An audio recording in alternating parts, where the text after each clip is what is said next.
The message came from the dark like a cold wind that knew every secret path in space, and it spoke with the old voice of Earth.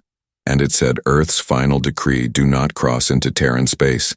And the words rang across the orbital port above the dust blue moon like a quiet drum that made every hand pause in the air, and every eye turned to the nearest speaker. And there stood Rian, a young human navigator with steady hands and a map of routes in his head, and he felt the hair lift on his arms, as the syllables rolled over him like surf and then faded into a silence that was sharper than noise. He stood on the loading bridge of a small salvage barge, and he watched dock workers freeze and look toward each other as if someone should laugh and say it was a prank, but no one did. And far from the piers, a long gray shape drifted, and it was an Imperial patrol ship wearing the silver crest of the Empire, and it moved as if the decree were a mere gust of wind and not a wall. And Rian felt a pull inside his chest like a compass needle swinging to true north, and he did not know why until the old hull beneath his boots trembled, and a soft blue light spread along the seams like waking veins. He looked down into the cargo bay and saw Lyra, the girl with galaxy-colored eyes who had boarded 2 hours earlier with a chipped travel case and a quiet way of standing, like someone who had learned to make herself small and safe. And she felt the tremor too and looked up, and for a breath, it seemed as if the blue light was reflected in her eyes. But then it was brighter and it laced the rafters and ran down the spine of the barge, and Rian knew he was not standing on a simple salvager at all. He was standing on a relic built by hands that had sworn the old oath, and its heart had just heard the decree and woken to it. Captain Mara came out of the bridge tunnel with her coat half fastened and her voice like gravel carried through smoke, and she asked what he had done, and Rian said he had done nothing and the ship is waking, and Mara swore without heat and told him to follow. And Lyra followed too, even though no one had asked her, and the three reached the cockpit where the panels unfolded like steel petals, and a ghostly constellation rose above the holotable, and in the constellation there was a line of fire that marked the border of Terran space, and outside that line, the Imperial crest pulsed in challenge, and inside that line, the symbol of Earth breathed slow and steady like a sleeping giant.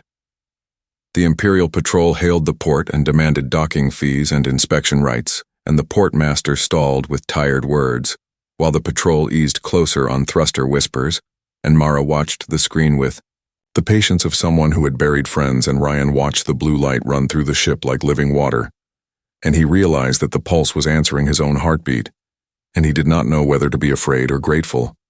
And Lyra stood near the hatch and set her travel case down and whispered that borders drawn by human courage did not move for the pride of empires, and when Rian looked at her, he felt as if a starfield opened behind her shoulders, and the cockpit seemed larger for a moment.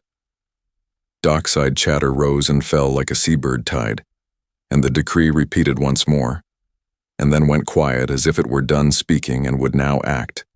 And on the screen, the patrol changed vector to cut across a traffic corridor that lay inside the Terran line, and the relic ship sang a tone that Rian understood without learning, and it said that a path was being crossed, and that a response was required. And Mara narrowed her eyes and told Rian to sit and place his hands on the old helm, and he hesitated. But the blue light reached for his palms like warm rain, and he obeyed, and the helm accepted him, and wrote him in with a thread of humming air. At first, nothing happened, and then everything did, because the port's emergency lanterns went from amber to white, and the traffic beacons turned so the corridor widened like a door, and the relic ship slid into it with a grace that did not belong to something made of plate and rivet.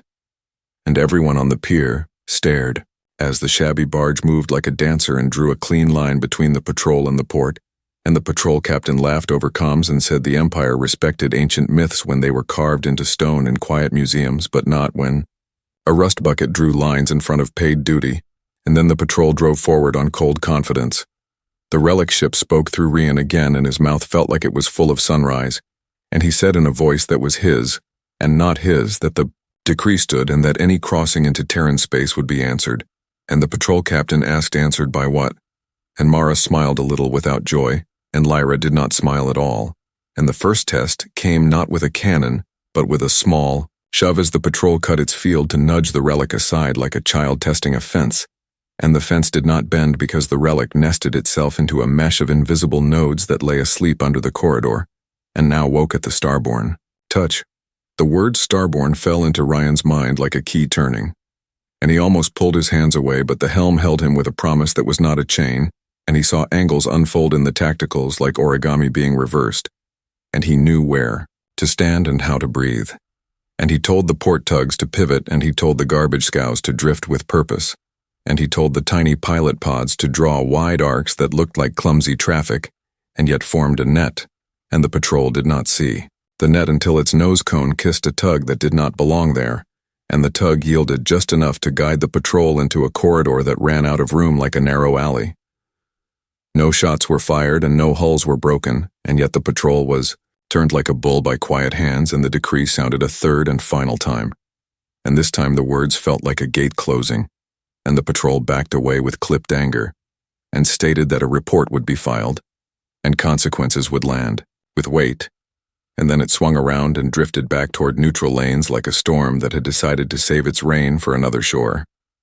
Silence returned to the port, and people began to move again with voices that tried to sound normal and did not quite succeed, and Mara looked at Ryan with something like respect and something like worry, and she told him that his life had just left the safe maps, and he said he had never owned any safe maps.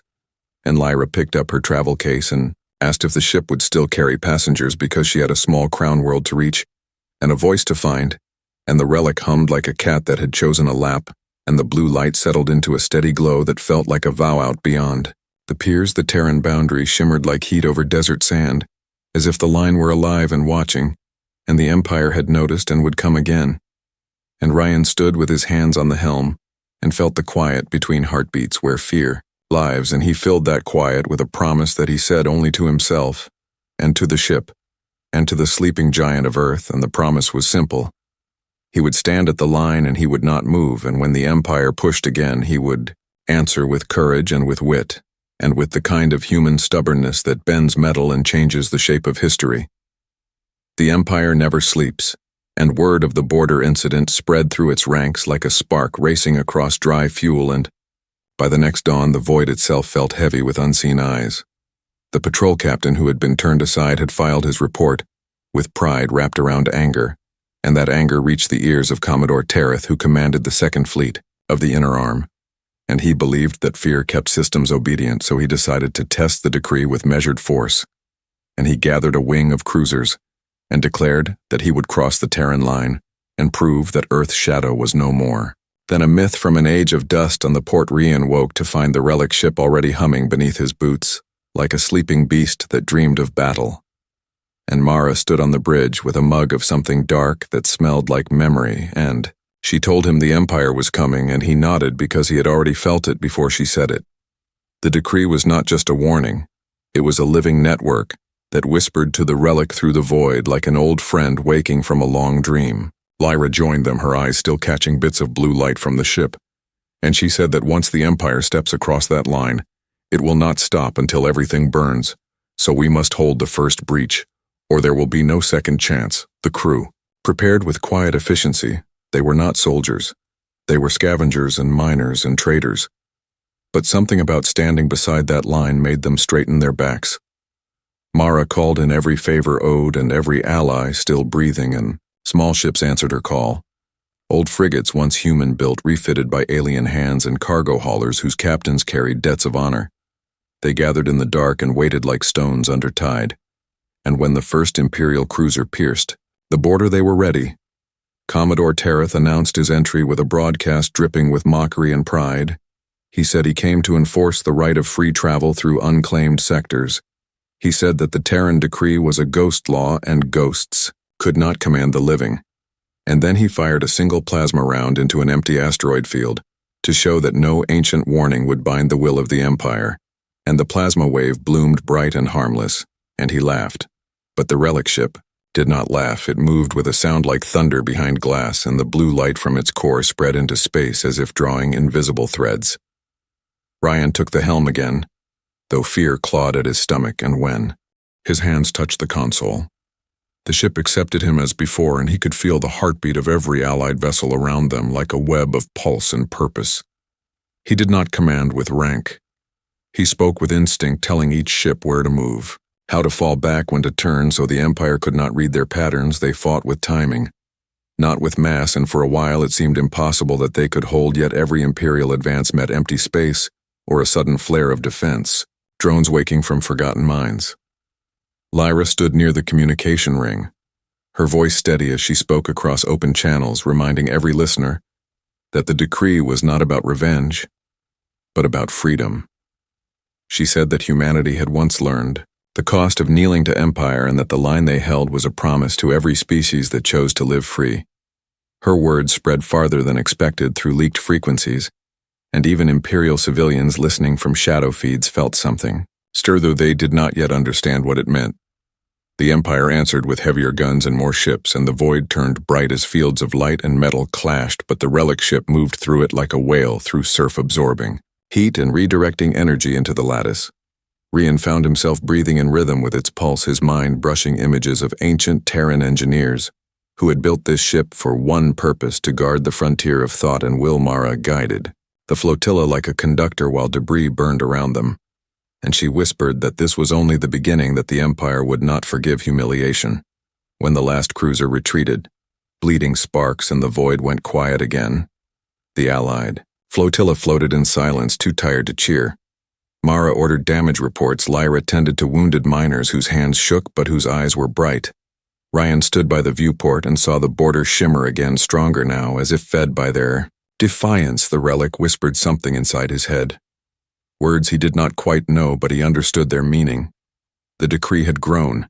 It had anchored itself through his connection, and now it could stretch farther than before across the Empire. Commodore Terrath cursed the failure and sent new signals to High Command. But the High Command did not send praise, they sent fear. Because ancient logs showed that each time a human Starborn was awakened, the decree adapted, learning from every battle, and spreading through hidden gates that no one remembered building. The Empire had always thought those gates were myths or broken beacons. Yet now they were alive. That night on the ship, Mara poured 3 cups, one for herself, one for Ryan, and one for the empty seat where she said the dead still watched. She told him that the next fight would not be won by luck, but by understanding what the relic wanted. Rian said it wanted to defend, but not to conquer. And Mara smiled a tired smile and said that made it more human than most humans she had met. Lyra looked out into the black and said the Empire would return with an army of machines, and that next time words might not stop them, and the ship's hum deepened as if it agreed. Far away on a throne world of marble towers, the Imperial Senate gathered to debate, and some spoke with scorn, but others spoke with unease, because the last time a Terran decree had been issued, an entire empire had vanished without a shot. Only silence left behind, and now that silence was stirring again. Ryan did not know this yet. He only knew that his small barge had become a symbol, and that symbols were both powerful and dangerous. He looked at the stars and whispered that they would come again, and when they did he would be ready, because the line must hold, and Earth must remain more than memory.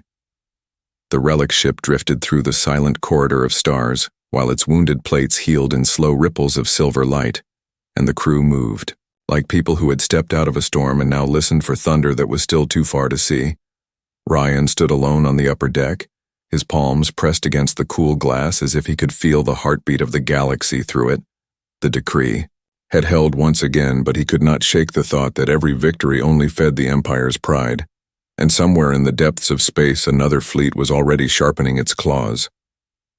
Lyra joined him, her steps soft but sure, and she said, "The ship is not just metal, it remembers, it learns every time it bleeds." And Ryan turned toward her and asked how she knew. And she said, "Because I too remember what it means to be hunted and still walk forward." Mara called them both to the bridge, her voice rougher than usual. The old woman had fought many wars, but this one was different. This one felt personal to her, as if she had been waiting all her life to see Earth's voice rise again. She told them the relic had found something while patching its systems, an old data thread locked under 10 layers of encryption. It pointed toward a forgotten archive world, hidden deep inside the drift known only as Vault 7, a place where the last Council of Earth had once gathered to write the final codes of the decree before disappearing into legend. Mara said the relic wants us to go there, and Rian nodded without hesitation, because he had already seen the coordinates burning in his dreams. The journey through the drift was unlike anything they had known. The stars stretched thin, as if the void itself was bending to let them pass. The relic whispered through Ryan's mind in fragments of emotion and memory. He saw flashes of Earth before it turned quiet. Green oceans, burning skies, hands building and hands breaking, and then a single oath carved in light. No empire shall rule the free will of any mind. Ryan woke from the visions, gasping, his heartbeat racing, and Lyra was there, holding a small orb of healing mist over his chest. She told him that the ship was showing him the truth, not to harm but to prepare, and he nodded, unable to find words for the strange peace that followed the pain. When they reached Vault 7, it looked like a dead moon wrapped in broken satellites and metal bones, yet as the relic approached, the debris drifted aside with eerie grace as if moved by unseen currents. The vault opened like a flower of iron, and within it lay towers of glass filled with sleeping light. The crew entered carefully, suits sealed, weapons ready, but there was no danger, only silence and memory. The halls were lined with names and oaths written in countless languages, some human, some alien, and Ryan realized that the decree had never been a weapon forged by humans. Alone, it was a pact between those who had chosen freedom over rule. In the central chamber, they found the archive core still humming faintly. It recognized Ryan the moment he stepped close, and a projection formed a council of spectral figures cloaked.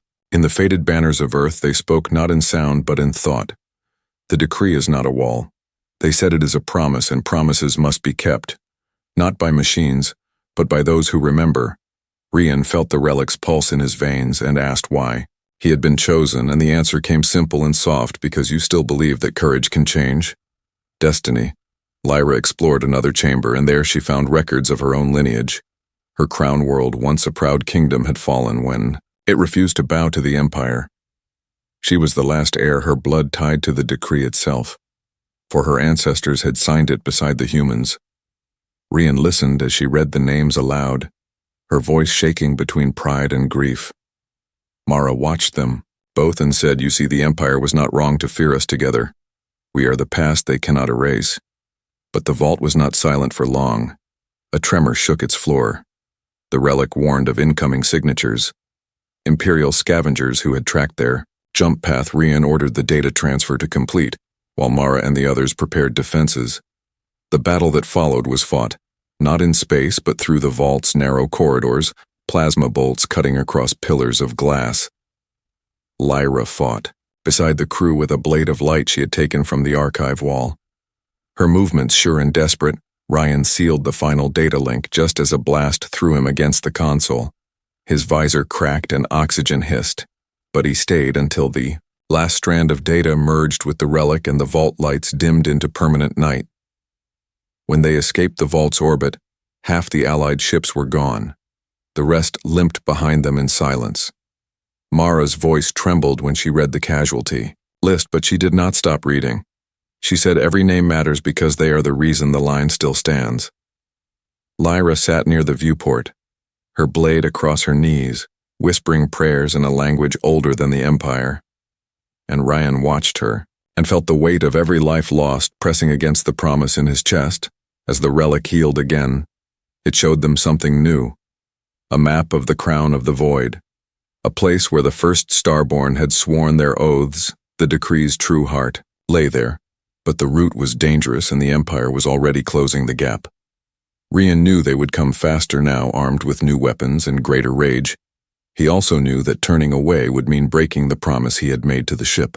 To Mara, to Lyra, and to the ghosts of Earth, he placed his hands on the helm, feeling its slow, steady pulse, and said, "Then we go to the Crown and we finish what they started." The relic thrummed in answer, and the stars ahead brightened like eyes opening after a long sleep. The route to the Crown of the Void was carved through ancient star roads that no ship had crossed for centuries, and the relic moved along them as if following trails remembered only in dreams.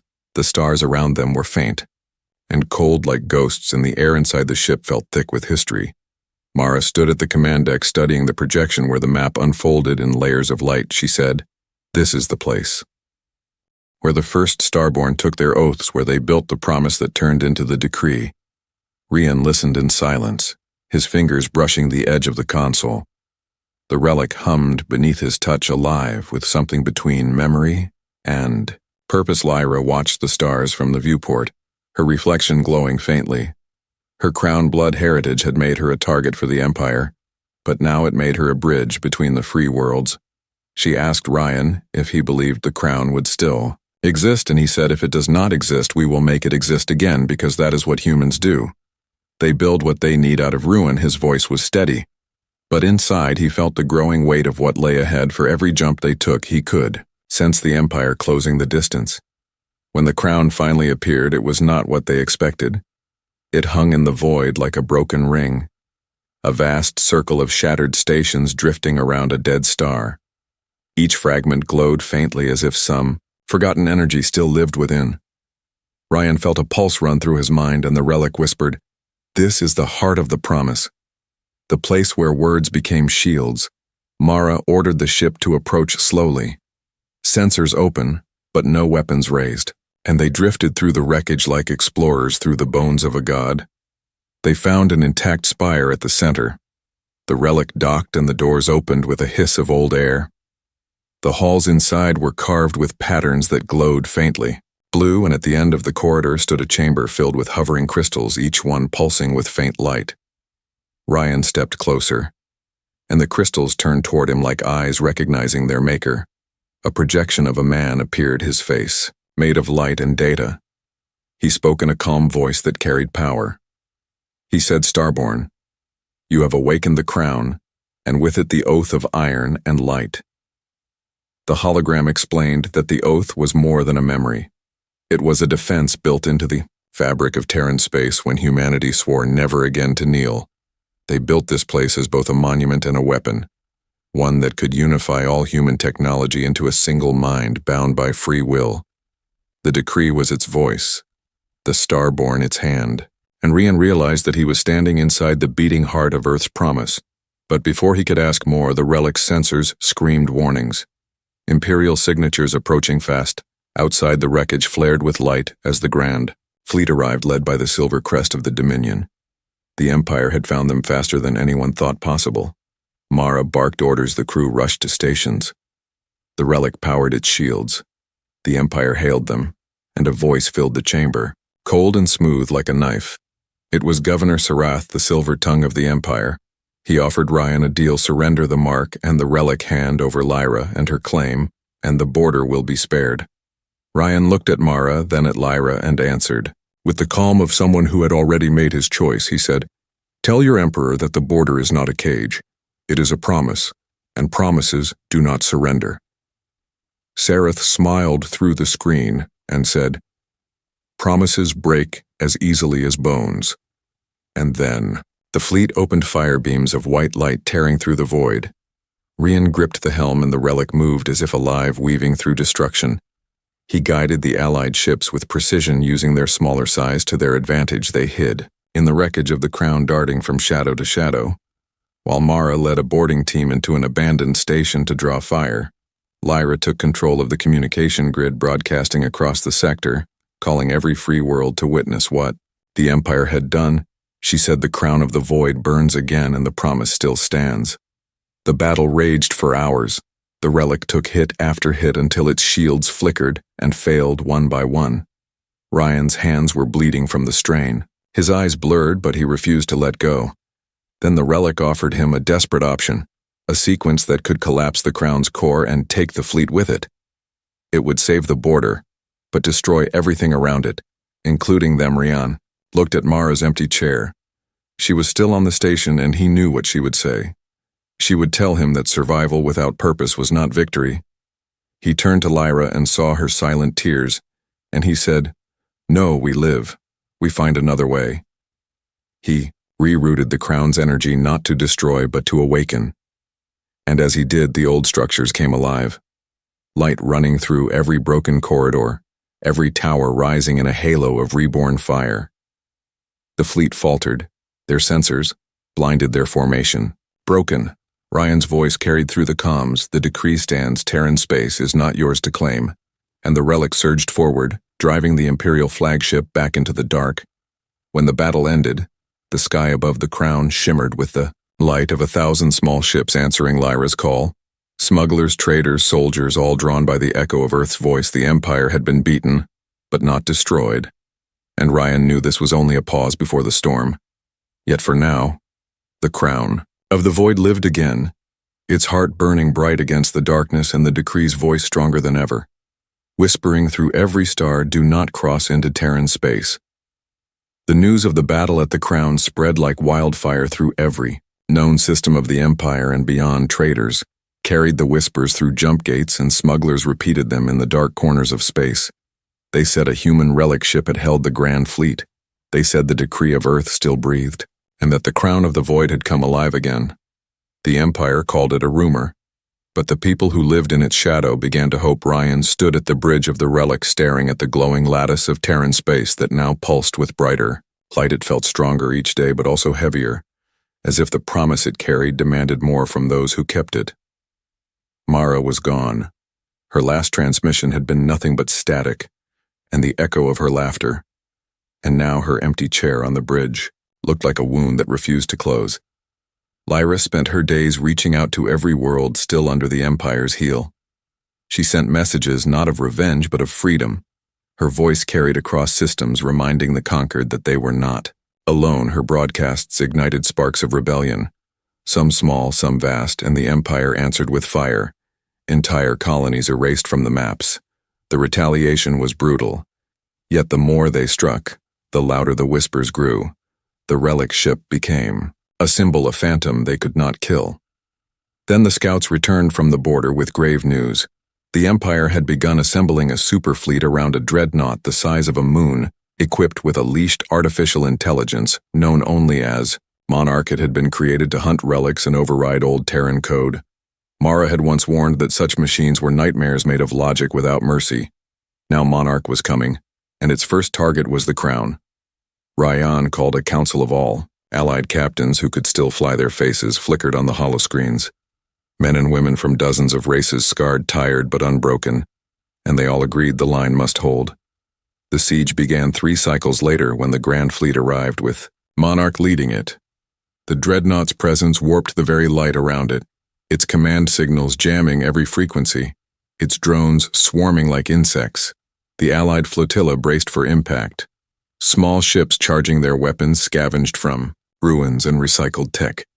The relic ship at their center pulsed like a heart. Ryan felt its thoughts racing through him. It was afraid, but not of death. It feared the promise would die unfinished. The battle unfolded in chaos.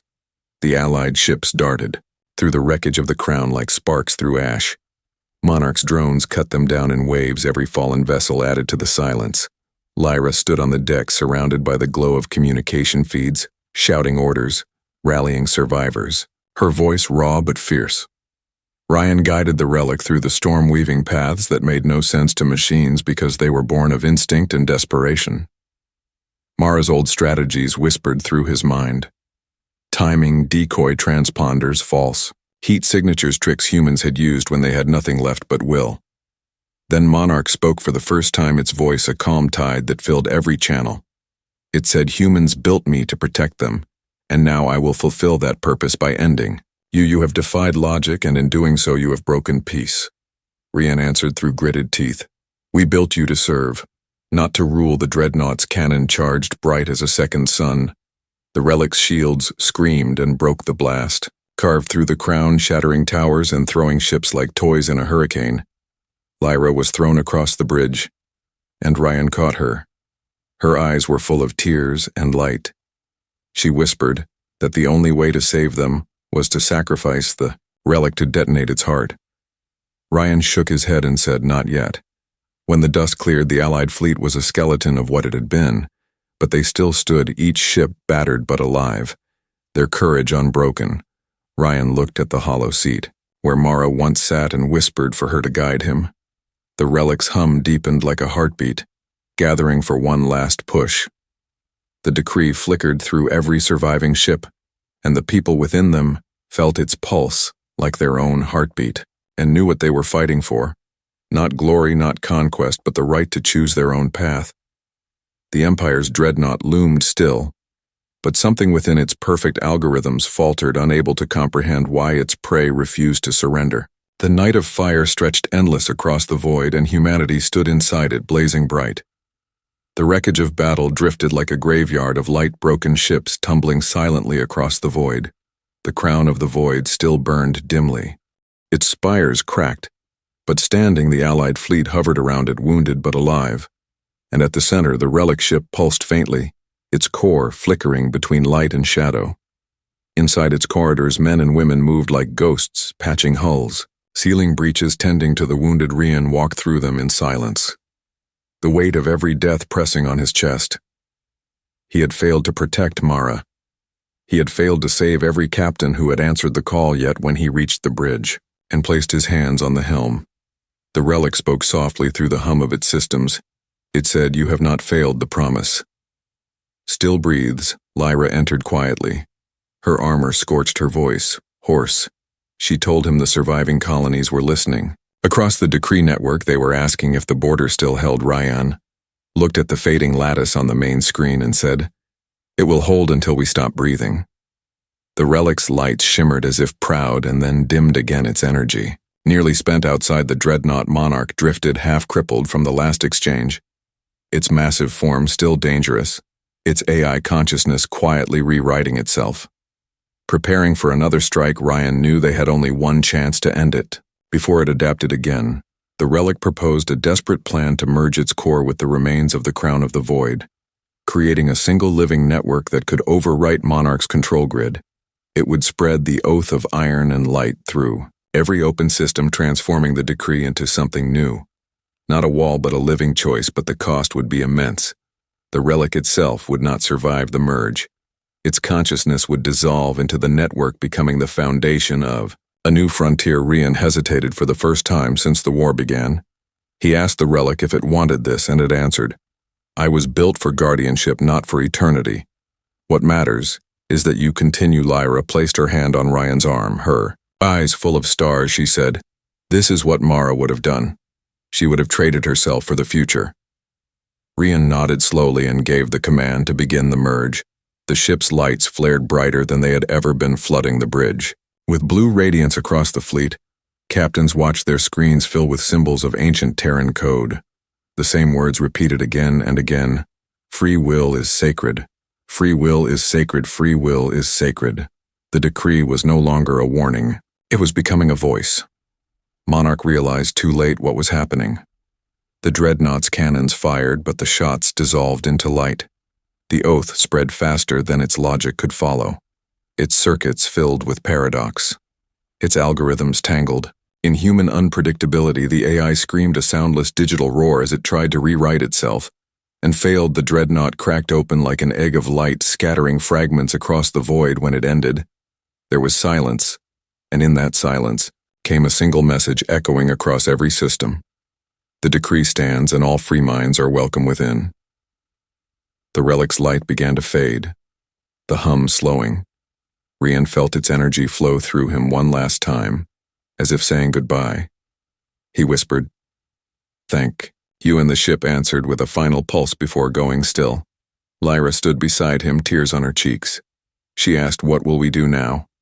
And Ryan looked at the stars beyond the viewport and said, "Now, we build something worth protecting again outside."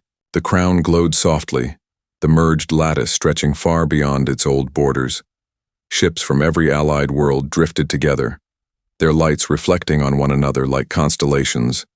Reborn transmissions from distant colonies poured in voices. Filled with hope, the decree had transformed from a line of defense into a promise of unity, and even the quiet stars seemed to listen. Rian closed his eyes and thought of Mara, thought of the countless who had stood and fallen, and he knew they had not died in vain, for the galaxy had seen the power of the human heart that refuses to break. And in that refusal lay the true victory. The night was vast, but for the first time in centuries, Terran space glowed with peace. The silence that followed, the fall of Monarch, felt heavier than any explosion. The void itself seemed to hold its breath, as if the universe had paused to listen to the echo of what had just been born. The decree was no longer a boundary of fear. It had become a living voice. Spread through every open system, it whispered not of war, but of choice and freedom. Ships that had once fought now drifted in uneasy peace, their captains listening to the soft pulse that came from the crown of the void. Ryan stood on the observation deck of the relic, or what remained of it, its once shining plates now dull and cracked, its engines silent. yet he could still feel the hum of the network that had replaced it, as if the ship's soul had merged with the stars. Lyra approached quietly, her face lit by the soft glow of distant suns. She said the decree has reached the far colonies, even the ones hidden behind imperial blockade lines. They are awakening, whole worlds are choosing their own path again. Ryan looked at her and saw the strength in her eyes. She was no longer just the lost heir of a conquered crown world. She had become a voice of the new frontier. He said, "Your people will rebuild," and she smiled. "Not just my people. All people. The decree belongs to every free mind." The Allied fleet gathered above the crown, the ships drifting in slow circles like planets around a newborn sun. Miners, traders, soldiers, even former imperial defectors, they had all come to bear witness. Ryan opened the transmission channel and his voice carried through the void. He said, "To all who can hear this message, the war is over. The decree stands not as a wall, but as a promise. No empire shall rule the will of another. And the line you see before you is not a weapon, it is an invitation. The galaxy can be built on fear or on courage, and we choose courage." There was no cheer at first, only quiet reverence, and then one by one the ships began to send signals of light across the void. Small flares flickering in rhythm, forming constellations of hope. Each flare carried a name, a story, a memory of someone lost, and soon the entire sky above the crown shimmered with light.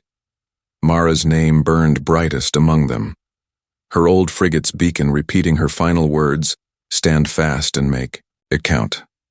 Ryan felt his throat tighten. He placed a hand on the console and whispered, "We made it count." Lyra stepped beside him and opened a sealed capsule, the last record from the archive of Vault 7. It contained the full oath of iron and light. She read it aloud, her voice calm and sure. "We swear that freedom of mind and will shall not perish, that no power shall command what the soul does not give, that we will build not empires but homes, and guard them with our hearts until the stars fade." Her words carried across the fleet and beyond, and when she finished, even the machines that had once served the Empire paused their cold logic, unable to defy the gravity of belief. Ryan looked toward the faint blue sphere that marked the location of Earth, far beyond reach but never forgotten. He thought of the people who had started all this, the dreamers, the soldiers, the builders who had left the message that became the decree. He imagined them standing on the old soil watching the same stars, and he wondered if they knew that their final words had become the foundation of a new age. He whispered, "Thank you," and the relic answered not with sound, but with a warm current that flowed through him, like light through water, as if saying, "Farewell and well done." The crown of the void was no longer a ruin. It had become the center of a new alliance. Terran space now stretched across countless worlds, each free yet bound by the same promise. Ryan was named Guardian of the Decree, though he refused the title of Commander. He said no one commands freedom, they only protect it. Lyra became the first voice of the Council of Free Worlds, her broadcasts uniting systems that had once been enemies. The galaxy was not healed completely. Scars still ran deep, but for the first time in centuries the stars were quiet. When the ceremony ended, Ryan returned to the quiet bridge of the relic's shell alone. He looked at the empty chair where Mara once sat, and he said softly, "We did it." The line held the relic's dim core flickered once as if answering, and then went still forever. The hum that filled the ship faded, leaving only the sound of distant transmissions. And Ryan smiled through the ache because he knew the decree no longer needed a ship or a guardian. It lived in the hearts of those who had fought for it. Lyra found him there later and asked what he would do now. He said, "I will keep traveling beyond the border to remind the next generation why we drew it." She laughed softly and said then, "I will keep the light burning for when you return." They stood together watching the endless sea of stars, the borderline gleaming faintly in the distance like a horizon between darkness and dawn. And the decree echoed one last time, through the crown of the void, a final message to all who might one day listen. Do not cross into Terran space unless you come in peace. For within this space lives the heart of the free, and that heart will never bow again. The stars burned quiet and soft across the edge of Terran space, and the vast silence that had once felt heavy now carried peace instead of fear. Ryan stood on the balcony of the rebuilt crown of the void, the light of the living decree shining through the metal like A heartbeat. He no longer wore the old uniform of the war. Only a simple coat marked by the crest of Earth, a symbol not of rule, but of promise. The relic ship had become a constellation now, its spirit woven into the lattice of light that stretched. Across 100 worlds, the promise it carried lived in every pulse of the network. Lyra walked beside him, her eyes still holding that galaxy shimmer, and said the stars look different now. And Ryan smiled faintly because they did. They no longer looked like things to conquer, but like places waiting to be protected. Below them, ships from every free world drifted in calm formation, carrying goods, carrying stories, carrying people who had once been enemies, now working side by side. Children of colonies that had never known peace played on platforms built from the remains of imperial war machines, their laughter ringing through the corridors of the new frontier. Rian looked down and felt something shift inside him. It was not pride. It was relief, the kind that comes after carrying a weight for too long. He said softly, "Earth's final decree was never meant to divide. It was meant to remind us of who we are." Mara would have liked this. She would have said, "It looks messy, but it's alive, and that's all that ever mattered." Lyra placed a small device on the railing. It was an old recording crystal taken from Vault 7. It held the oath of iron and light. She pressed it once, and the words filled the air not as command but as song. "We swear that freedom of mind and will shall not perish, that no hand shall command what the soul does not give, that we will guard one another until the stars fade." Rian closed his eyes, listening. The wind from the open decks carried the sound into the vastness of the void, spreading it like a seed. A young cadet approached, saluting awkwardly. She said, "Guardian, there is a transmission from the far rim. A new fleet seeking entry into Terran space. They say they come in peace." Rian nodded and said, "Then open the gates and welcome them. This is what the decree is for." The girl smiled and hurried away, and Rian turned once more to the stars, his reflection faint in the window beside Lyra, who whispered, "Maybe one day someone will stand here again and wonder who drew the first line and why." He said, "If they do, I hope they draw a new one farther, brighter, stronger, because every generation must decide what it means to be free." The lights around the crown brightened as if hearing him, the hum of the decree deepening into something almost like a heartbeat, reaching across the cosmos, through stations, through colonies, through unknown systems, carrying one message, simple and final. Do not cross into Terran space unless you come in peace, for within this border lives the heart of the free, and the heart of the free will never bow again. Ryan lifted his eyes to the endless dark, knowing he would keep traveling beyond the border, not as a soldier or savior, but as a witness to what they had built. Lyra watched him and said, "Wherever you go, the decree goes with you." And he smiled because he knew it was true. Somewhere deep in the network, the relic ship's echo stirred like a memory, whispering through the stars with quiet pride, and the voice of Earth lingered in the wind, strong, eternal, and human. The story of the decree had become legend, but legends sometimes wake when they are needed, and as the galaxy turned slowly around, its suns, a new dawn rose over Terran space, shining with the light of 1,000 worlds that chose freedom over fear. The border glowed like a horizon between the old and the new, and within it humanity stood watch, not in anger, but in hope. The end.